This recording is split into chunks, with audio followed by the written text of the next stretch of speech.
Wednesday morning nga po mga kapatid, lalong-lalo na sa mga kapatid nating padaan pa lang at maagang lalalarga para pumasok sa trabaho, di ba Jess? Makiulat pa noon po muna tayo kasama ang ating resident meteorologist, weather Tito Alvin, na laging may panahon para sa'yo. Tito Alvin, magiging maganda na ba ang panahon natin today? Good morning Mama Dims at good morning mga kapatid. Ulat panahon na po tayo ngayong araw ng Miyerkules. Ako Mama Dims, meron pa rin po tayo mga possible na pag-ulan. Dulot ng binabantayan nating low pressure area, hindi lang isa kundi dalawa na po ang binabantayan nating low pressure area sa loob ng ating Philippine Area of Responsibility. So ganito po ang sitwasyon ng ating kalangitan. Ito pong general area na ito ay broad area po of mababaang pressure o low pressure system. Pag ganyan po is usually erratic po ang nature niyan at palipat-lipat yung ating center or gitna.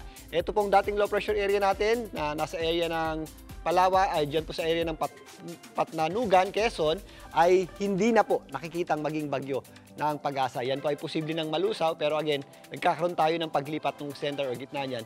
So yung ating low pressure area ngayon na binabantayan ay nandito na sa may West Philippine Sea na nasa area ng 200 km west ng Dagupan, Pangasinan. Ito po ay nasa medium naman ang tsansa na maging isang ganap na bagyo. If ever palayo na po yan, mas tataas pa po ang tsansa niyan maging isang ganap na bagyo sa mga susunod na araw. Pero ito pong broad area o malawak na area ng mababa ang pressure at ang ating habagat ang nagdadala po ng posibleng kalat-kalat na pag-ulan at mga posibleng thunderstorms nga sa malaking bahagi ng ating bansa. Dahil po sa ating binabantayang low pressure area, medyo mataas pa rin po yung ating tsansa ng pag-ulan at mga posibleng thunderstorms dito po sa mga areas, particularly sa eastern section ng Luzon, ang area ng Aurora, Isabela, at kasama na rin po dyan ang Cagayan. Possible din po yung ating mga scattered at kalat-kalat na pag-ulan.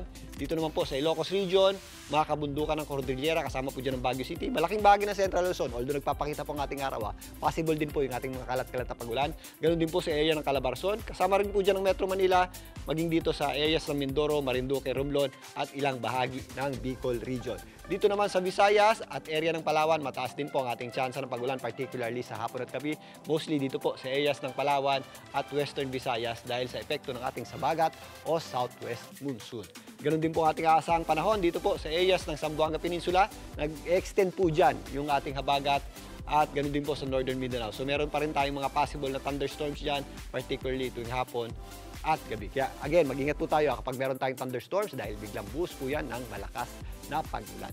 Dito sa Metro Manila, meron pa rin pong epekto yung ating binabantayang low pressure area. Although minsan nagpapakita po yung ating araw at tumitigil yung ating pag-ulan, maulap po ang panahon natin buong araw at possible po yung ating mga kalat-kalat na pag-ulan. Kaya sa mga balik trabaho po, ugaliin pa rin po ang pagdadala ng payong o anumang pananggalang sa ulan. At mag-ingat po tayo kapag meron tayong thunderstorms dahil magpapabaha po yan, especially sa mga low-lying areas.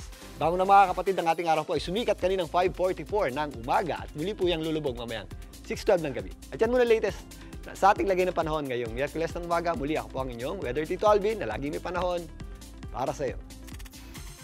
Mga kapatid, Tito Alvin Pura po na laging may panahon para sa iyo, umaraw man o umulan, dapat laging handa. Kaya para maging updated sa pinaka-latest weather updates, mag-follow at mag-subscribe na sa social media pages ng News 5.